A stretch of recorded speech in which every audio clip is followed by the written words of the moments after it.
Hi, I'm Katie Duke, and I've been a nurse for over 20 years. Listen, I used to think that I was my most stylish in my 20s, but honestly, style and confidence only get better with age. And that is why I love Figs. These scrubs are beautiful, comfortable, and they are built to last. They're not those boxy, scratchy uniforms that we all started out in. No. These fit perfectly. They feel amazing, and the quality is just wow! My favorite color?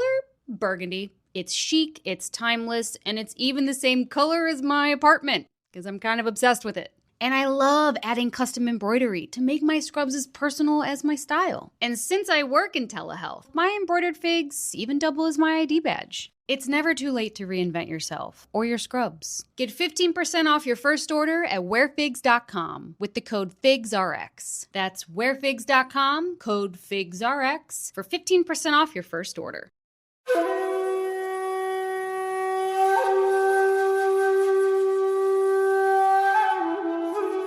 If you've struggled with stress, balance, or burnout, and simply feel discouraged or even defeated, and if you're ready to move from force to flow and enjoy ultimate Zen success in your career, health, or relationships, then the Zen Success Show is for you. Your host, Carissa Sims, is an entrepreneur, corporate consultant, best-selling author, meditation teacher, and healer who has found her own Zen success. Here's your host, Carissa Sims.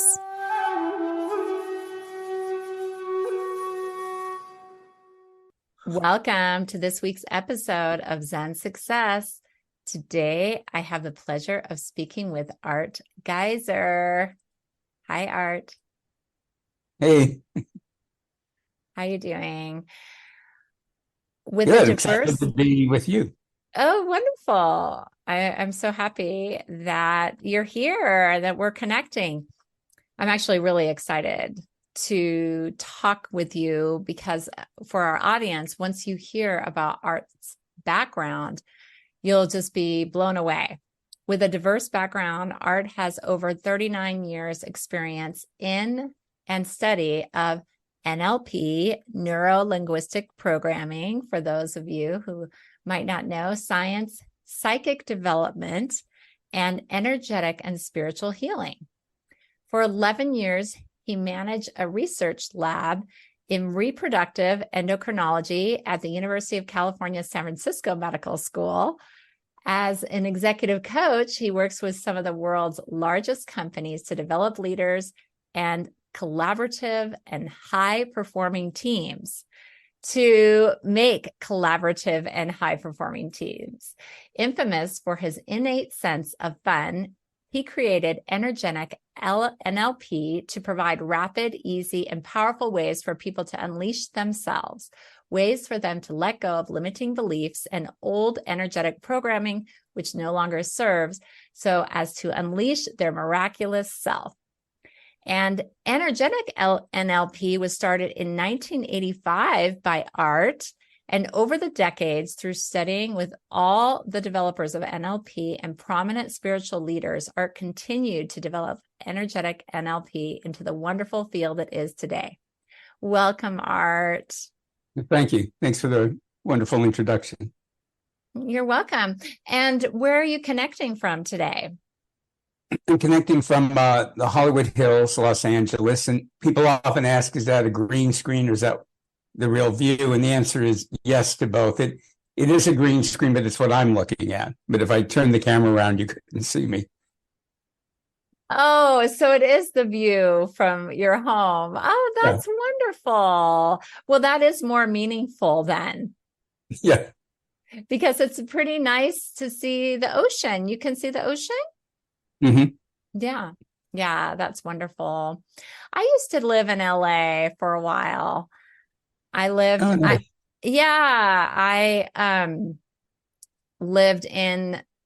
Van Nuys, and I lived in Venice Beach, Marina, yeah.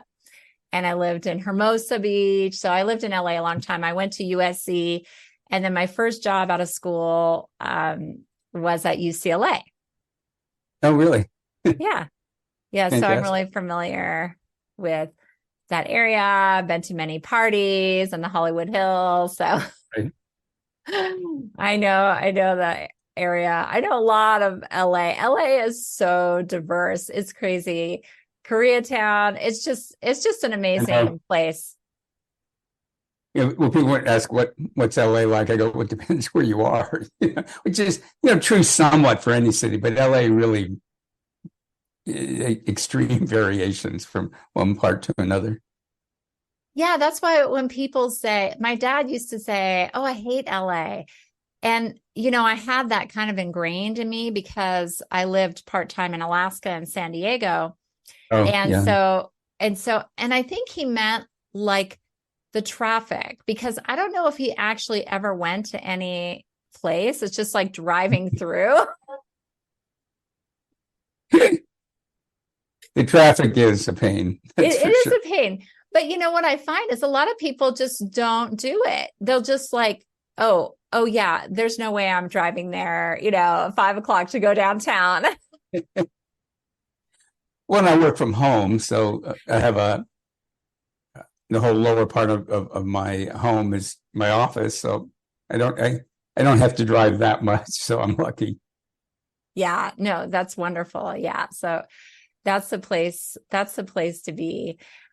Well, beautiful. So I wanted to dive deep into energetic NLP, and it's funny because meeting you, it's the first time that I've heard of it. And so I really would love to get the word out about it, because I've had NLP done to me, and it's such a silly, I thought it was silly, but they did like a demonstration. I went up to the stage and they did getting rid of my junior mints habit. Oh. Yeah, it was kind of silly, but it totally worked. There you go. Yeah. And now that I do energy work and healing, to combine the two just seems like it adds credibility to healing. I mean, what do you think? Well, they both inform each other really well. And let me just say, some people have heard really negative things about NLP. They'll go, oh, it's all about control, manipulation. And like, no, it's not any more than psychology, spirituality, medicine is about control. Do some people use it for control? Of course, but that's not what it's about. And the majority of people involved with NLP are fantastic. And it has, like so many things now, like it used to be a basic NLP course was 20 days. Now you have people, well, in 2 days, we'll teach you everything, So like any field, you need a certain amount of caution when you find people. But I see. Because it's really the person behind it. It's the intention behind it. So NLP is neutral, but if you have an intention to control people, then it can be. Yeah, just like anything, right? Yeah, it's the intention and do they actually know what they're doing? Kind of thing. Good point. Because there's a lot of, I met somebody recently who all of his NLP stuff was online, including learning how to be a trainer. Now, I do a lot of online work, but it's like, well, actually, if you're going to teach somebody a trainer, you probably want to have some in-person work. But the point being, NLP is a very powerful way to make deep changes in your unconscious mind and your conscious mind. And NLP is the study of the subjective nature of experience. So what made NLP different than traditional psychology at the time was traditional psychology, for the most part, was focused on how did you get the way you are. The people who started NLP went, well, why don't we focus on how does your mind create it in the moment? So like your junior mint habit, it's like, no matter how it got there, you have to keep recreating it or it wouldn't happen, which is why you could often get, and it isn't that we don't deal with the past in NLP, we do, but the focus isn't necessarily on the past. It's like, what's going on in your internal experience that creates things, either problems or how do you transfer skills to people? And you can do miraculous things with NLP. And like anything, it has its limitations. And when I was studying NLP, I was also studying healing and psychic development and transformative energy work. And meanwhile, I'm a medical researcher at the same. I like to mention it to some people when they go, "Oh, there's no scientific evidence for energy work." I'll go, "Yeah, there is." It's like, And you've done it. I mean, have you done some of the research? oh no, I haven't. Well, Oh, a tiny bit. I participated years ago. Yeah, I did research for 11 years. So when I got into all of this, it was like, oh boy, let's do research. Like, no, I was like, it's like I've been doing. I want to do something different for a while. Oh, yeah, of course. You wanted to break from that. Yeah, but other people, there is some really completely compelling research on psychic phenomena, healing work, and everything. But yeah, there's a movie about it by a producer, Sippy Roz, called The One Field, and incredible research that she put together documenting healing. Mm-hmm. Oh, I'll have to see. That would be great. Yeah, you'd like it. But I found, okay, spiritual principles could do miracles, except, it had its limitations. Energy work had its limitations, psychic work. So I started weaving them together, and everything influenced one another. So when I teach energy work, I make people take a pledge that they're not going to believe anything I tell them. And they laugh. I mean, oh my God. I'm sorry. Does that offend you that I'm laughing? No. That's that's what I want them to do. Oh, okay. Yeah. Oh my God. Want us to do a pledge, and then I already like you. It's amazing. Thank you. And I'll tell them, like, I don't believe what I'm telling you. This is what I think today. So I made up a term, beliefs du jour. So I speak from my beliefs du jour, and hopefully 10 years from now, I'll have something better to say. But really, the fundamental thing is that I liked about NLP is they were saying none of this. Well, I should back up. Traditional psychology at the time, a lot of people were going, this is absolutely the way it is for everybody. And the people who started NLP went, these are theories, and let's test them out, and don't believe them, but work with them. And when you hit a limitation, change the theory. And so when I teach energy work, I teach it that way too. Like, here's ways of thinking about it. So for instance, when you talk about the chakras, in the West, we often, if we're talking about the heart chakra, it's like a vortex coming out and behind. And, people tell you all these details. When a lot of the Eastern traditions, it's in a central channel near your spine facing up, and it has petals, and completely opposite models. And to me, neither of those models is true. They're all useful, but not true. When I look at somebody's chakra, it's dynamic and multidimensional, and it's hard to get your mind around. So we need to have simple ways to think of it. But to me, as long as we don't think that's the absolute truth, then we can keep evolving. So in energetic NLP, we emphasize you can connect with the great mysteries, even if you can never put them into words. And as soon as you put them into words, you make them small. So you may know the word grok, and grok means to really become one with something, to understand it completely, not just in your head. So I didn't know that. Is that an ancient term? Oh, I'm laughing because you'll know I'm laughing. It was actually a term made up by a science fiction writer in the 60s about markers to grok things. Oh, but, okay. It got popular first with hippies, and then it's out in the world, and it's actually in the dictionary now. And it's about going beyond intellectual understanding to become one with something. So an example I often give. Yeah. I love that. That's incredible. And like I'll tell people, I worked in obstetrics and gynecology research. That doesn't mean I understand what it's like to be pregnant. I have a certain amount of knowledge, but do I grok being pregnant? Of course not. I can try to approach that, but it's still, it's not in me. I don't own it. So in energetic NLP, we emphasize that you don't have to be able to put it into words. We can play with that, but we keep that like, well, that's just the way I'm thinking of it today. But I can connect with the great mysteries and operate out of them without having to, without the conscious nailing it down, which is always untrue anyways. It's always taking something incredibly complex and beautiful and putting it in a little box, So that's one of the ways that the NLP and the energy work affect each other. So everything that I bring in, it's like everything's affecting everything else, and I try to take the best of what I've learned and then use it in different ways through the NLP, through energy work, through psychic work, through channeling. Yeah. Oh my gosh, that's so fascinating. So tell me, do you have one-on-one clients, and what is it like to work with you? Or do you work with groups, or you do courses? Because I'm wondering if you do psychic readings, if you read people and then can identify blocks and then remove them through your work. Oh, the answer is yes to everything you said. I do. I teach. I do one-on-one work. I do group work. Okay. I do have on-demand programs, and all of them know that they share certain things in common. And so, like the more advanced programs, people are also learning how to do energetic NLP, but everything is about people's personal spiritual development. But when I'm reading people, I do read people, and we use that, but I don't let that limit me. I see. And the way we do it in energetic NLP is there's a term from energetic NLP called your miraculous self, which a lot of people want to turn that into their high self, but it's something different. Your high self just exists.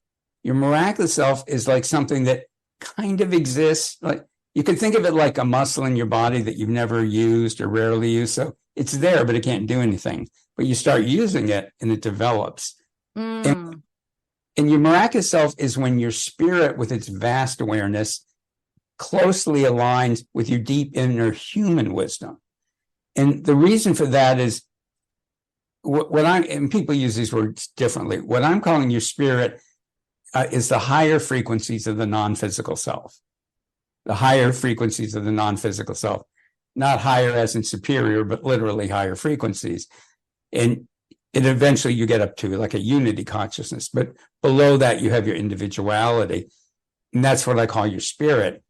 And my perception is when I hook into people's spirits or my spirit, they're a lot like the perfect parent going, whatever you want, dear. You want to have true love? That's a valid spiritual path. You want your heart broken? Well, that's another valid spiritual path. Not because our spirits don't love and care for us, but our spirits give us permission. Yeah. I understand what you're saying. It's like there's no bad, there's no right or wrong. It's just, if you want that experience, your spirit can give it to you and is giving you positive feedback that it's all learning or part of your ascension. Yeah. And so, and we're not trying to energetic NLP never have any life challenges. That's not a human life, but we all set up a lot of challenges in life that don't have to be there. So your deep inner human wisdom is very in touch with your hour by hour life. So when your spirit and your deep inner human wisdom align and come together, you have the advantages of the vast perspective, but you also have a part of you going, yeah, I know that having my heart broken is a valid spiritual path, but how about if we go for another one? Is there another way to do this? Like maybe where I have a wonderful relationship. And so again, it's not that kind of new agey, like, oh, just think right and nothing bad will ever happen. But it's, the Dalai Lama uses the term natural and unnatural suffering. And natural suffering is, we're in bodies, we age, the people we care about in bodies, things happen to them. But unnatural suffering is the suffering that we create unconsciously, karmically, spiritually, that didn't need to be there. And again, not that it's bad or wrong, but the goal is to have less of the unnatural suffering and to have, when you connect with your miraculous self, no matter what's going on in your life, you feel incredible support. And, on this level, you can be an emotional mess, but when you go a little deeper, you feel solid as a rock, and you know that you'll not just get through this, but there'll be something really good on the other side. So that we're not trying to suppress or not have, challenging experiences, but we're trying to not have the ones we don't need to have. And when we do have ones, tap into the incredible spiritual support that we have, so that it doesn't always have to be intensely terrible, kind of thing. Does that make sense? Yeah, that made sense. And I was just thinking about my own energy and struggles and things that are happening to me. And that when I close my eyes and take a deep breath and do feel that support. And by the way, I was not always like that. It's only been in the past, like maybe 9-10 months Wow. where something shifted for me. But yeah, it's just interesting. It's like another level of, it's not just shifting your perspective. It's just like an incredible alignment where you do feel like no matter what happens, I'm protected. I'm going to be okay. And this is, there is a light at the end of the tunnel or something positive, like you said, on the other side of this maybe perceived struggle in 3D. Yeah. So is energetic NLP for everyone? I think it can help anyone. It's, a lot of people wouldn't be remotely interested in it. A lot of people don't want personal growth and change. And other people, sometimes there's things set up by your spirit that your spirit isn't going to let you change. But overall, I think anybody who's into personal spiritual development who's open to it would benefit from it. Yeah, that's wonderful. So do you define energetic NLP as combining, like you said, all these like psychic mediumship? How do you define energetic NLP?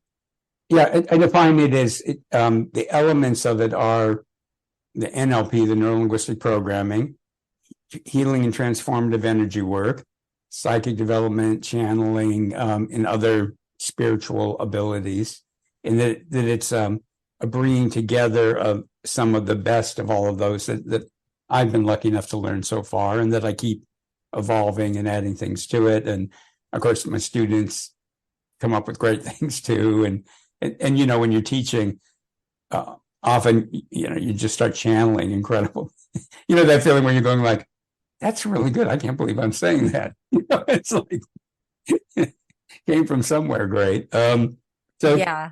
And you had asked something earlier about like how I work with people, and whether it's one-on-one or a group. So we always first create their miraculous self, which is simple. Almost all of this is really simple. It's not always easy because sometimes, there's unconscious programming, karma, and different things in the way. But people first create their miraculous self, then they set an intention. They give permission to receive the benefits, because intention and permission do not automatically come together. And we do work to align their spirit, their soul, their conscious mind, their unconscious mind, their body, and clear karma and spiritual contracts and programming. But also, once they've set their intention and given permission, we then have them put their miraculous self in charge of what happens. So if I'm working with somebody, I'm not in charge of what happens. Their miraculous self is. And we often refer to the miraculous self as your M for short. So I call it M&Ms. I'll probably get sued. But M&Ms are like my miraculous self and your miraculous self get in communication, and I'm being shown what to do. And I see. Sometimes I get analytical, and I'll be analyzing their energy field and I'll bring things up. But so we do some of that, but a lot of it is just my job is to get the energy flowing and set it up so your miraculous self decides what it wants to do with it. So like when I did a karma clearing with people earlier today, and, they're not deciding what karma to clear. I'm not deciding what karma to clear. Their miraculous self is, and if we're changing programming, I'm not deciding what they're going to believe instead. And I encourage them not to consciously do it either, but to get a download from their miraculous self. So I call a lot of what I do energy spas. And it's like when you go to get a massage, you have to have an intention, you got to get permission, and then your job is to relax and let them do it. In this case, though, they're not giving over control to me, they're giving control to their own spirit and their own inner wisdom. And as much as possible, we try to make it fun, because I find that when people lighten up, their abilities. Years ago, I was teaching a longer energetic NLP program, a longer 4 days, and I'm teaching people to work with energy and read people. And I give them this whole speech about, before they did it the first time, it's like, your students, it doesn't matter if it works or not, just have fun with it and stuff. And then they get started, and I realize internally, I'm really wanting them to have fantastic experiences. And I just stopped everybody going, I apologize, I need to change the energy in the room. And then everybody kind of went, oh my God, Yeah, they felt, oh my God, that's so insightful. You had that insight that you had expectations on everybody. Right. To do a good job and have a good experience. Yeah. And I was making it about my, belief in my own, I was, doing all of that stuff. And then, in fact, if people get too serious, sometimes I sing children's songs, and they look at me like I'm nuts, and I'll do like Old MacDonald and do, the animal sounds. But just a quick funny story. So, people in my programs know about Old MacDonald, and the chorus is, E-I-E-I-O. And I was walking in London one night. I do a lot of work in London, at least pre-COVID, and I was walking with a really close friend who originally was a student, and we got to be really good friends. And we're walking at night, and there's a woman pushing a stroller, what they call a pram, and the baby's absolutely quiet. When the baby gets even with us, he goes, and then not another word out of him. We're going like, we know you, or it's like, wow, a messenger from God. Yeah, exactly. Confirmation. That is bizarre. That is crazier than any movie I've ever. And then that's one of the goals in all the energetic NLP work, is that you have more delightful synchronicities. Oh. Like the first time I taught in Paris, they used to have a magazine called Periscope, which was a little weekly magazine with what's going on in Paris that week.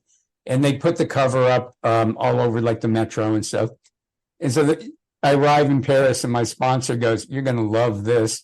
And the brand new Periscope says "Art in capital" right on the cover. So it's all over the metro and everything. And they're going, "We hope you feel properly welcome to Paris." Wow. It's like you're a complete celebrity. Amazing. On the energy level. So and you're humble. I can feel your energy is very humble and light. You just really want to help people. Yeah, and I believe very strongly in the work, and I know it's very powerful work. And part of my journey was, originally I wanted to be one of the special people who could do psychic and energy work, and I was afraid I wasn't one of those special people. Then I discovered I was one of those special people. Then I discovered that I wasn't, because everybody's one of those special people. Oh my gosh. Isn't that amazing? But can I stop your story, and can you explain when you started to have your psychic experiences? Well, I'm not one of those people who, like, when I was 5 years old, I was, I have a very early childhood memory from when I was 4 or 5 of, I was attacked by a neighbor's dog, and I had to have rabies shots and stuff. And this policeman was interrogating me. And I remember really clearly being totally clear that no matter what I said, he wasn't going to believe that I didn't tease that dog. Oh, and I just he had that judgment on you, and you felt that. Yeah. And at the time I didn't experience it as psych, but I realized later, it's like, I absolutely knew nothing I said was going to change his mind. And, so that was me, the earliest experience I remember. The time that I really knew how real it was, I was in college, and my first year in college, I went to the University of California, Santa Cruz, which is up in the hills above the Monterey Bay. Beautiful. Yeah, beautiful. I've been there. When I started, it was like 2,200 students, but we were very isolated. There weren't any buses. I didn't have a car. Yeah. And that winter, it rained 60 inches up in the hills. I mean, it was one of the highest rains ever. So I'm in the dorm trapped with people that even when I was in a good mood, there were a lot of depressed people around. And then I was starting to challenge some of my self-concept and stuff. So I was going through a bit of an existential crisis, which I'd never experienced in my life, anything like that. And you know how libraries have study rooms and study areas? And, you know, we're all in college, so you're either studying or you're checking people out.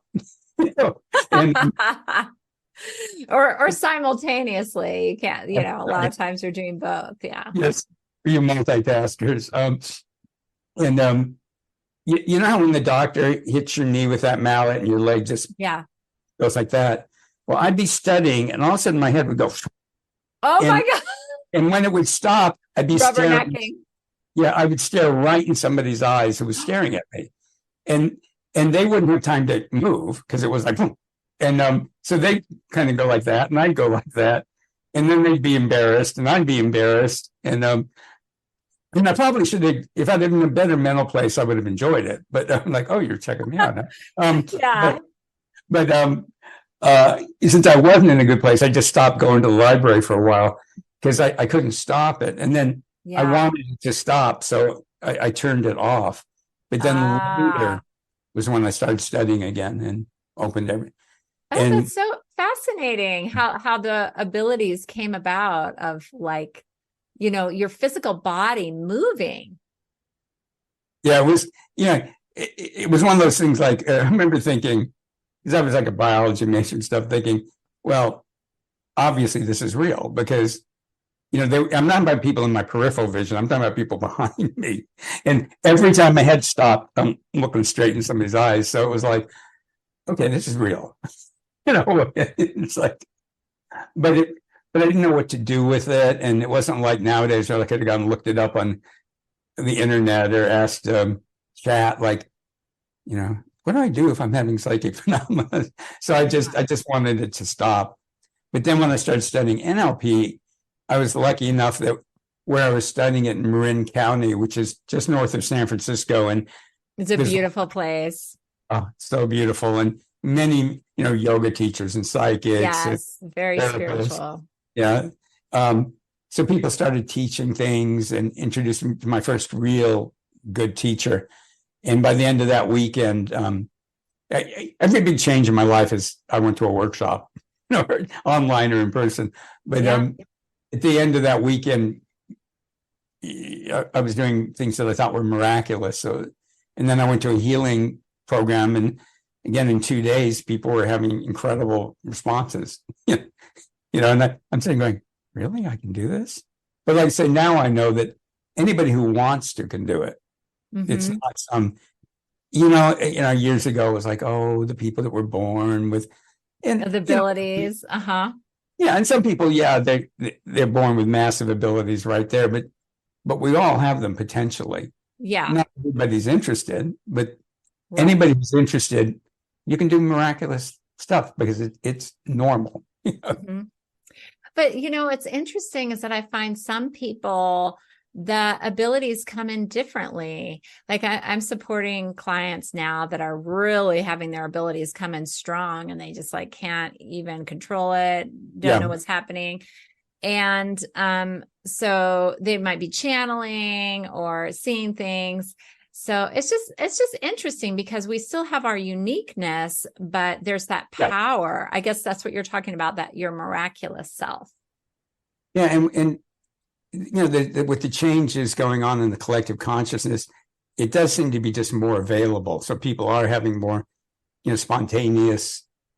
I remember even back in the early 90s, talking to one of my teachers and going, I thought I'd have to like meditate in a cave for 20 years to do things I can already do. Yeah. And he went, well, you know, maybe at one time you did have to, but it's changing. You know, there's a big opening in the collective consciousness, and more people are being drawn into it, either deliberately or, like I said, people, they're just going, I'm having these experiences. And, you know, and it's kind of like the way I was in college, like not knowing what, you know, they're lucky to have you because otherwise it's like they don't know what to do with it. Or when you start reading somebody's energy, it's a little more complicated than people think, because let's say I see an image in somebody's energy field. Is it their image? Is it somebody else's image? Is it a fear? Is it something that's likely to happen in the future? And you start being able to make distinctions between I'll give a funny example. I was in a class years and years ago, and the Pope was visiting America. Yes, it was I forget when it was, a long time ago. And I started doing healing on a woman, and all of a sudden I'm watching CNN, and I'm seeing all these like clips of the Pope and stuff, and it's CNN, and stuff. I'm thinking, what the heck is this? So I finally went, are you like really into the Pope's visit? So going, oh God, yeah, I'm so into it. And I'm watching CNN all the time, and I can't get enough of it. And I'm going, yeah, well, it's all over your energy field, But somebody else might have gone, oh, I see the Pope. That means you're being blessed, which, maybe it meant that, maybe it didn't. But actually, a quick funny story about that. Some groups teach people to use roses as symbols. And a friend of mine, he and his ex-wife were being taught that kind of system. And this lovely psychic one time went, oh, the two of you are so in love. There's all these roses around you. And they cracked up because she was accurate in seeing the roses, but it wasn't because they were in love. They were like literally tools they were using. And they were definitely not in love at that point. But it was that's interesting, because the psychic was seeing the symbol and she thought it meant love. Yeah. Because it's funny, when I see roses, I don't think that. I don't think of love. I mean, it depends on the color and like where it's at or whatever. Exactly. And, I'll teach people, you can ask the symbol, like, are you my symbol? Because sometimes you're projecting your own stuff. Like, it's like, whose image are you? And if it's somebody else's image, you deal with it differently than if it's theirs, or if it's a childhood one, or sometimes we're seeing our own stuff in somebody else, particularly beginning readers, Oh, yeah. That's fascinating. So I want to go back to that example that you said, because this is so interesting to me, about that woman who was so excited about the Pope and was watching CNN nonstop.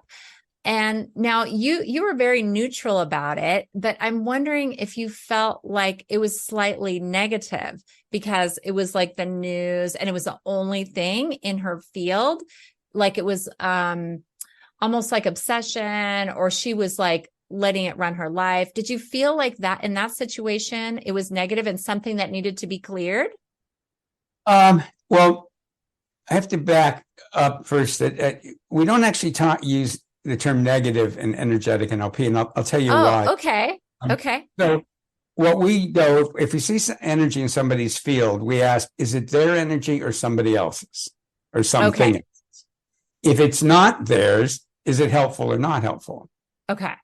So the reason we avoid the word negative is as soon as we go, it's negative, we get into resistance to it. And, and what you resist persists. Oh, I would love that. Yes, that makes sense.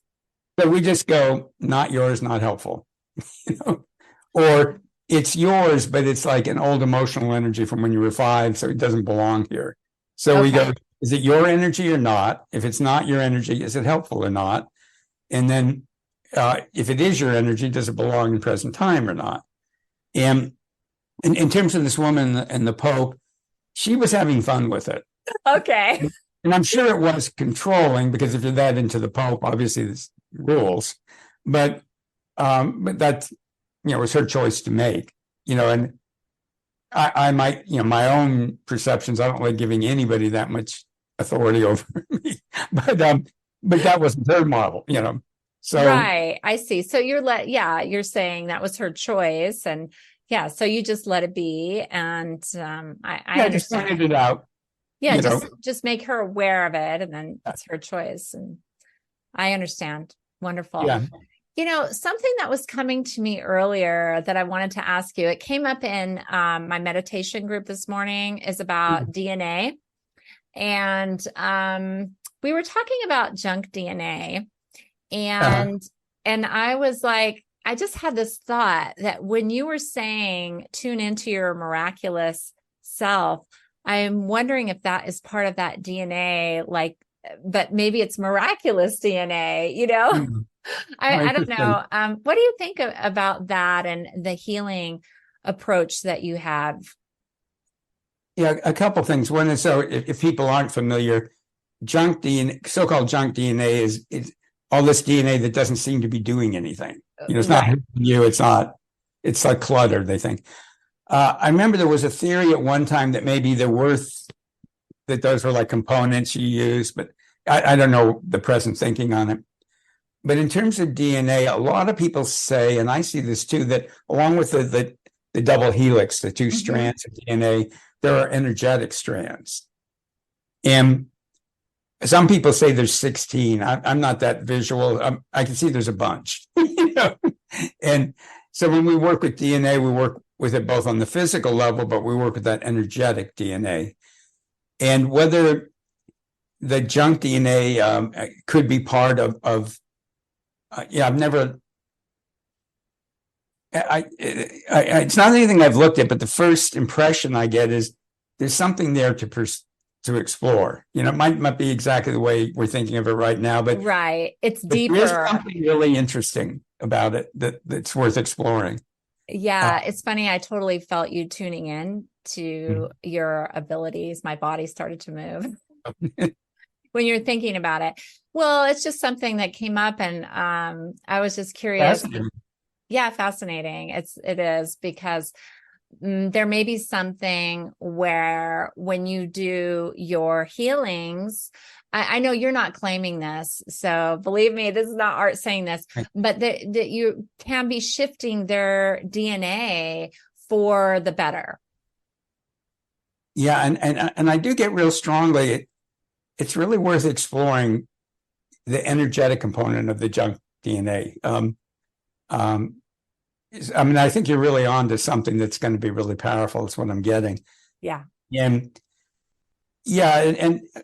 I make no health claims. Of course. Yeah, and I do believe that both our physical and energetic NLP DNA can change, is my belief, du jour.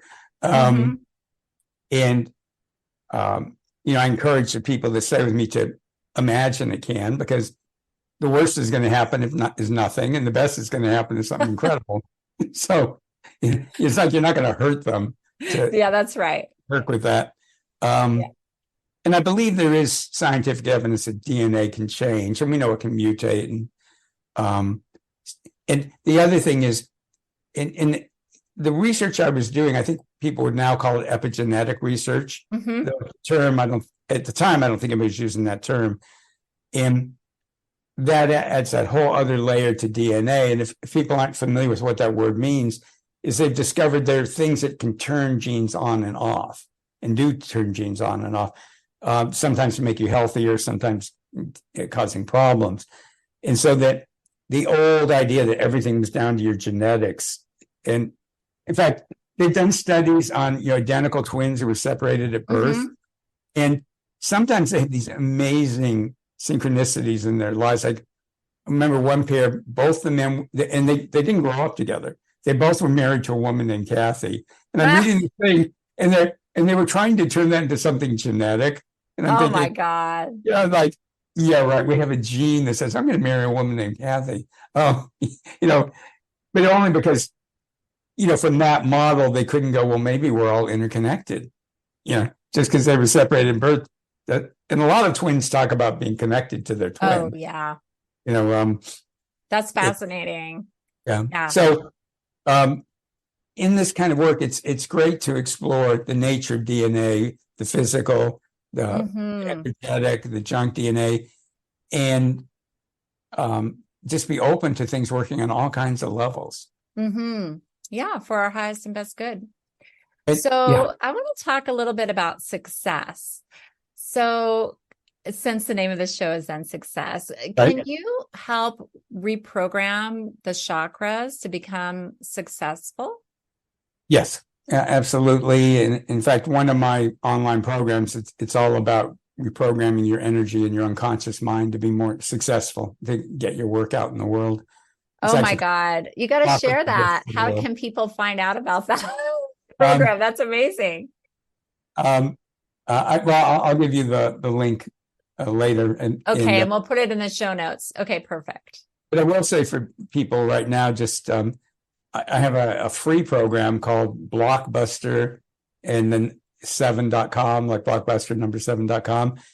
And if people sign up for that, they'll get a video a day for 4 days that will take some really powerful energetic NLP processes to clear unconscious and energetic programming and karma and spiritual contracts. And that's free. And the offering your gifts in the world then goes further than that. But in terms of success, most of the energy in our energy field isn't our energy. Yeah, you alluded to that before, because when you were saying, you ask, is it yours? Is it helpful? Yeah. And, I'll often ask people, I'll put up an imaginary meter and ask your miraculous self, how much of the energy in your energy field is authentically really your essence? And, occasionally it's usually a guy, I'll go, 90%. And I'll go, check again.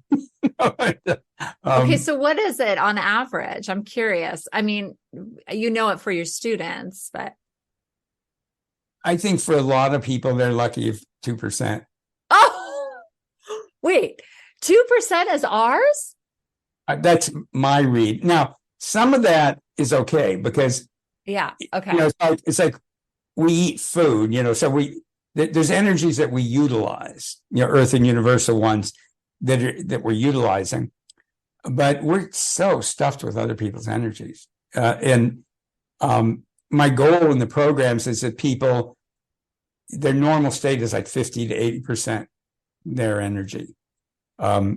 So your healing can get people to that state. That's incredible. You might ask yourself, you don't have to tell us necessarily, but you might ask yourself, like, okay, how much of the energy in my energy field is truly yours? And okay, do you want me to ask that right now? Yeah, if you don't mind. I don't mind. Oh my gosh, it's like kind of embarrassing. I get the number 3. Like 3 out of 10 or 3 out of 3%. 3%. I get the number 3. How much energy is mine? Yeah. I would put you, there's no absolute. I'd give you a little more, 5%, which is way 5%. Better than most people. And you're feeling a couple. Well, so sometimes when I'm not as psychic with myself as I am with others. Yeah, of course. Yeah. That's interesting, huh? And then so you tuned into 5 is I'm teasing. That's the same answer because particularly when you get into what is or isn't me is an interesting spiritual question anyways. Yeah. And it's very esoteric. You're totally blowing my mind today. But, and the thing is, in the Blockbuster videos will help people, you can start clearing out other people's energies. And the most important thing is when you just clear energies, it's like, I don't know if you've ever weeded a garden and if you take the top off of the weed, the roots are still there and it grows back. If you just clear other people's energy out of your energy field, you're leaving the roots. And the roots are what in you did that energy hook into? Oh, because, oh my God, that's brilliant because it will happen again. Because that is just filling the space in that moment, but you have that attractor. Because now I'm kind of getting confused because I feel like there's also something like spiritual contracts that we have to resolve these. Like we're actually meant to have this other energy to clear. Like, what do you think about that? Yeah. I mean, since it's normal, to have other people's energy. For people but it's a problem for people. I mean, can you imagine somebody like poor Michael Jackson who had millions and millions of people all over the world, particularly like teenage girls and boys, focusing their energy on him all the time? It's like no wonder people get a little weird. Because yeah, because you're saying that a person like that, a celebrity, had all of these like millions of people, their energy on them. Yeah. Now, some of them are good at keeping pretty clear. Oh, interesting. Wow. I never thought about it like that. Yeah. So I mean, can you imagine? I mean, all these people in your space, and some people naturally have ways that they deal with it, but a lot of people don't. And but so to really answer your question, the kind of people that would follow your podcasts and your work and my work are people that want to be authentic. They want to grow personally and spiritually. Right. For us, we need to start clearing out other people's energy. So we could be more powerful in the world, like healers. Yeah, and particularly as anybody who's into any kind of healing or helping people, a lot of the old healing systems where you take on their stuff and you heal it in your energy field. And then, oh man, I hope I don't do that. I try not to. Yeah, but tons of people do that, and there's a lot of. No, you're right, and they get drained, and yeah, and channelers too. I see them. Channelers come to me for help. Yeah, and then the opposite, that we leave our energy in somebody else's energy field to help them. Yeah, I did that, and I didn't know that I did that. People are like, "Oh my God, you came to me in a meditation." I'm like, "Oh my gosh, is that healthy?" Well, if you don't bring your energy back, no, it's the holding on to other people's and giving our own away. I mean, you probably noticed a lot of healers are unhealthy. Oh yeah, totally. And you look at their energy, and they've just got tons of other people's energy in their energy field. And they've given away a ton of their energy. I was lucky in that one of my mentors many, many years ago, an incredible woman named Hazel. I don't even know. I don't have a category to stick her in, and she'd bring up things that we hadn't been talking about. And so I was like in my early 30s, and she goes, "Oh, the way you do healings is so cute." And now if somebody said I was cute, I'd like it. In my 30s, I wasn't going for cute. I mean, what do you mean the way I do it is cute? And she goes, it's not usually a term that men like to hear. And then she goes, "Well, it's so old fashioned." And I'm thinking, strike two. Oh. And she goes, "You heal people by taking their energy into you and healing your space, and then you give them your energy." And she goes, "This is the new age art. Their healing goes on in their space, your healing goes on in your space, and we're using earth and universal energies, not your own energies." And it was like light bulbs were going off. And part of what I was taught and that I believe is that everyone's the sovereign of their energy field. Okay. So if somebody's energy is stuck in my energy field, it's hooking into something of me, a belief, karma, spiritual contract. It's hooking into something, energetic programming. If they're holding on to my energy, it's because some part of me is letting them do that. So this whole thing of energy vampires, I understand why people say that, but I think it's a really not useful concept. Yeah. Because it's like, well, they can't hold on to my energy unless I'm letting them. So the question I noticed you pause because most people would say negative, but you say not useful. Good job. Yeah. And so that in energetic NLP, we emphasize not just clearing, but what are the roots? And one of my students calls it the Velcro. What's the Velcro that energies can hook into? And let's clear the Velcro. I mean, I used to go to this healing, wonderful class every week, and I learned a lot. Every week we'd clear each other's energy. I'd feel great. Then as the week went on, I'd feel worse and worse and worse. Then I'd come back, we'd clear the energy, I'd feel great. And it was this endless cycle, because as good as this teacher was, I mean, he was amazing in a lot of ways. He didn't teach us to go for get rid of the Velcro in the first place. Well, that is, yeah. I mean, I haven't heard that either. So, yeah. It's not new common to me as well. Yeah, it's, I was lucky enough to have had teachers who taught me about this. And, It made such a huge difference. And then it makes all of that a gift. So even if somebody sends me energy that's intended to not be good for me, like they're mad at me or something, if it's affecting me and I clear what it hooked into, then it's a gift. There's a term in Aikido, not that I know much about Aikido, but it's called taking the hit as a gift.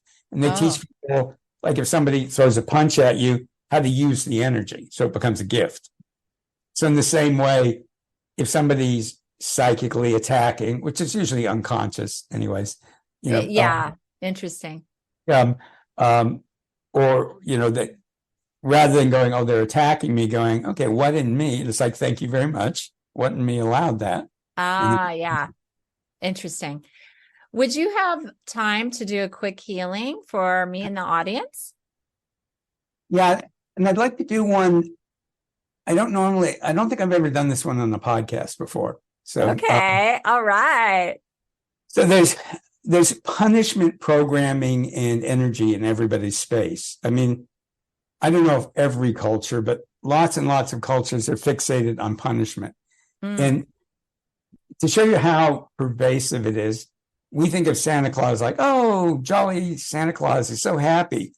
What happens if you're a naughty kid? Not only do you not get a gift, you get a lump of coal in your stocking. Yeah. So you get humiliated and punished. And in fact, I saw a cartoon once, and it was two different Santa Claus, and over one it said naughty, and over the one it said nice. And the one that said nice looked like normal Santa Claus, and the other one looked like a psycho killer. But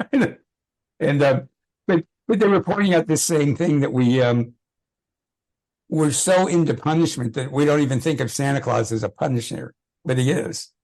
Oh, it's the rewarder or the punisher. Interesting, because I was like, why did I not like Santa Claus? This is my confession. I like, but anyway. So, and again, I'm not attacking Santa Claus, but the point I make is just how pervasive punishment is in our society, right, in our culture. Mm-hmm. Which, by the way, because anybody's wondering, if I think people do bad things, should they be locked up? Yes, but not because it's punishing them, because it's protecting the rest of us. In my way of thinking, it's like, you're not safe, we need to put you away. But not. I get it. Not for the point of punishing them. I get it. And of course, punishment tends to make people even worse, so that when they get out, they're even crazier than when they went in. So, and in this punishment energy and programming, like I say, it's pretty much everybody's got a ton of it. Yeah, but it's also religion. I mean, it's heaven and hell. Like, it's so pervasive. And in school, go to detention, all of that. Yeah. Parenting. And it's from past life. It's from spiritual groups. It's from religious groups. It's from atheist groups. I mean, punishment's just a very popular concept. And again, when you release, or I shouldn't say again, but when you release punishment energy and programming, it doesn't mean that you don't have boundaries. It doesn't mean that you don't have situations. But when you do it from a place of there was some kind of behavior and there needs to be some kind of response to it, you don't get into resistance. And it's like there's I'm not a parent, but there's I think they called it parent effectiveness training years ago. And I know one of my cousins was using it, and and one of his sons was skateboarding somewhere he shouldn't have been. And he told him, like, you can't skateboard here. And the boy goes, are you telling me I can't? And he goes, no, but I'm telling you that if you skateboard here, I'm going to take your skateboard away. So you can't do it. It's up to you. Make your choice. But that's what's going to happen.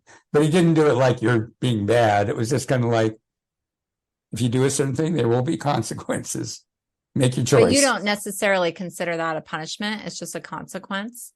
Yeah, he wasn't doing it to punish him. He was doing it because if you're going to use it here, and I told you not to, then I'm going to take it. And so you'll get it back later. Okay. Okay.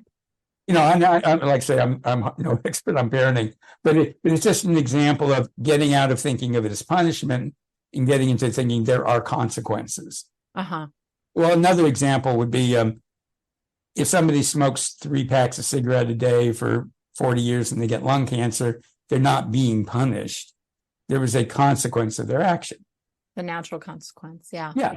Okay. You know, and in fact, there's different beliefs about karma, but the ones that Dalai Lama teaches that I work with are nothing to do with reward and punishment. It's just consequence, cause and effect.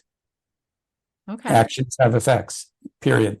And like the Dalai Lama would say, it's not some Eastern version to them of heaven and hell.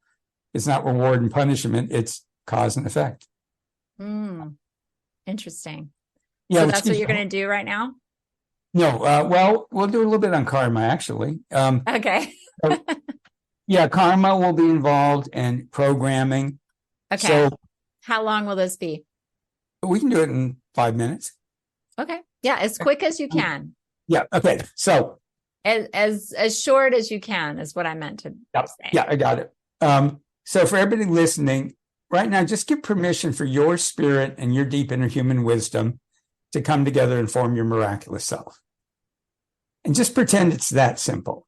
You don't even have to believe it. Just pretend like it's that simple. I'm setting the intention, they're doing it. That's all there is to it. And then pretend that you already have a miraculous self.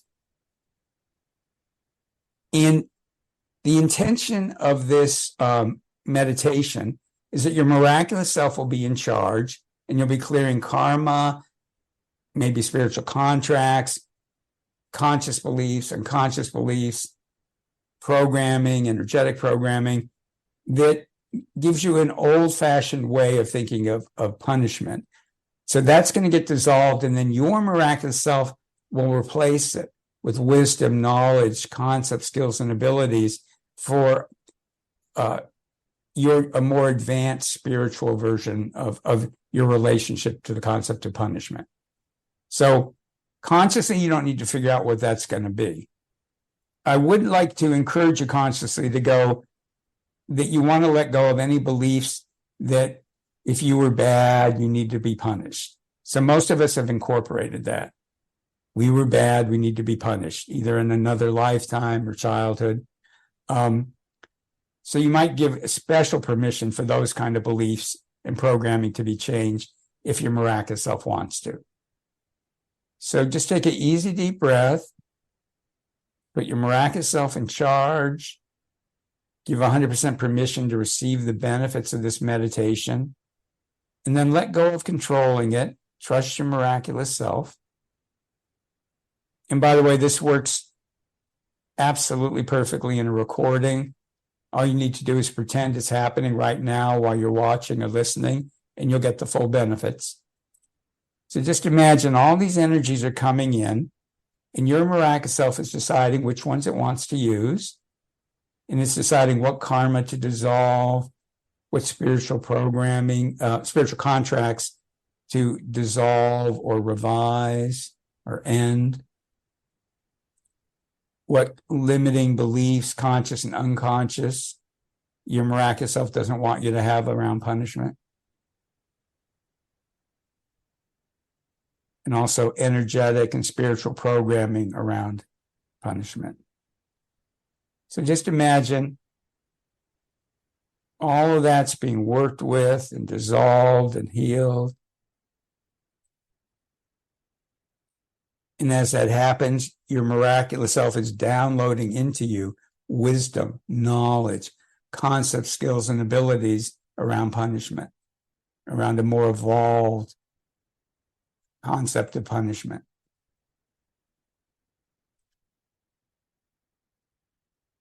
Imagine the earth is grounding you in old energies connected with punishment from this and other lifetimes, from ancestors, from society, your family. Old punishment energies are draining out of you as the old programming and beliefs dissolve and get replaced by wisdom, knowledge, and concepts from your miraculous self.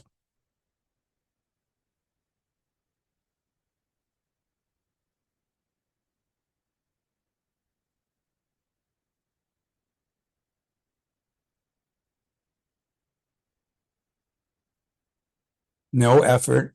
Let the energy and your miraculous self do all the work. Remember, think of this as like going to the spa. You've set your intention, now let it happen.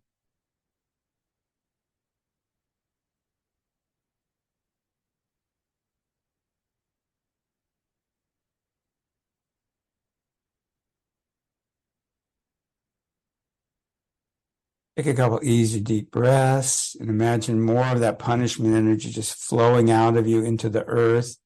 And the earth just recycles that energy, just transmutes it back into pure energy and recycles it.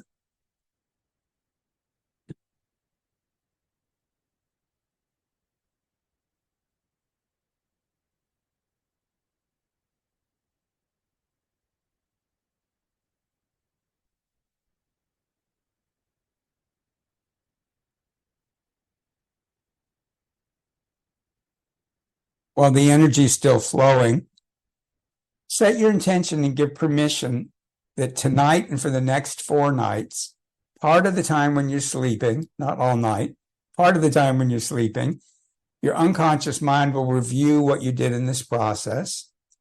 As it reviews it, your miraculous self will infuse it with wisdom, knowledge, concepts, skills, abilities, attitudes, and behaviors that will give you a whole new and better relationship to the concept of punishment and will clear punishment energies out of you. And while you're sleeping, the benefits will be made richer, deeper, and wider. They'll be made higher and more multidimensional. And while you're sleeping, the benefits will automatically be integrated into your mind, emotions, body, and energy field. So that while you sleep soundly, deeply, wake up feeling refreshed, the benefits will automatically be integrated into your mind, emotions, body, and energy field. And that can happen tonight and for the next 4 nights as you sleep soundly, deeply, and wake up refreshed and excited in the morning.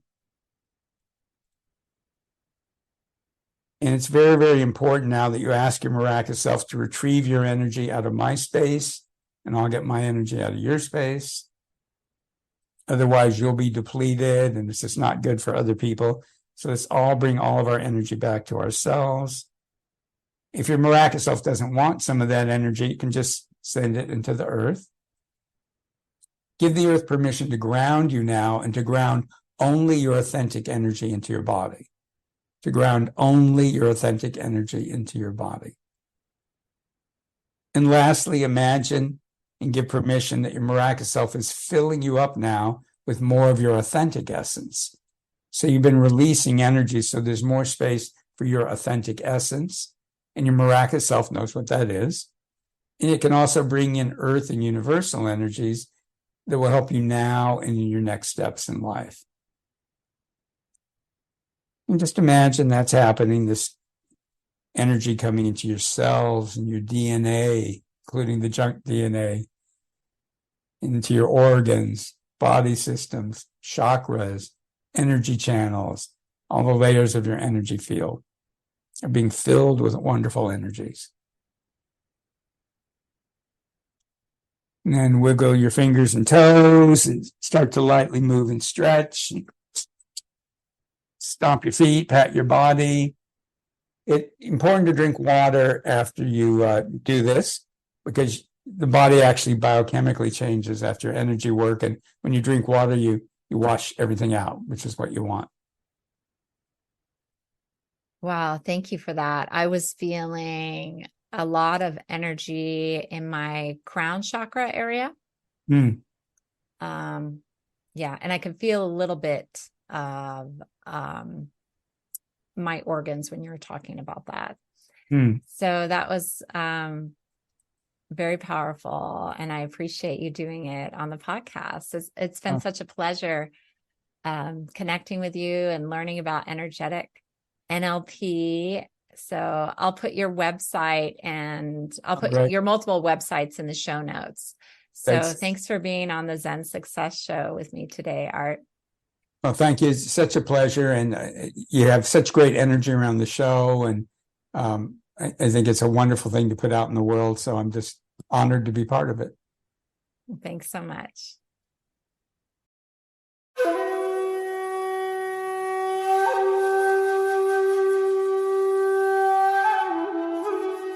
That's it for today's episode of Zen Success. Head on over to iTunes, Google Play, Spotify, or wherever you listen to shows. Zen Success is also available on the radio in select markets through amfm247.com.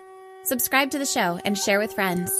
Be sure to head on over to zensuccessshow.com to help you on your Zen success journey and join us on the next episode.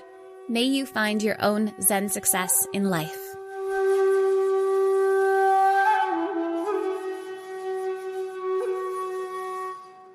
With the state of today's economy, it's more important than ever to invest in products that last for years to come. As the seasons shift and get cooler, make sure your closet is stocked with durable layers that stand the test of time from American Giant. American Giant's clothes work harder and are wearable season after season. Their greatest hoodie ever made is made from the highest quality materials that are cut and sewn right here in the United States. So you're investing right back in your local community. Choosing American Giant means taking a stand for American manufacturing and hardworking Americans, something other mega corporations don't care about. From fleece to knit, all in a range of colors for versatile daily wear, American Giant delivers everyday pieces designed for everyday life. Feel the difference of quality, made-to-last clothes from American Giant. Get 20% off your first order with code STAPLE20 at american-giant.com. That's 20% off your first order at american-giant.com with code STAPLE20.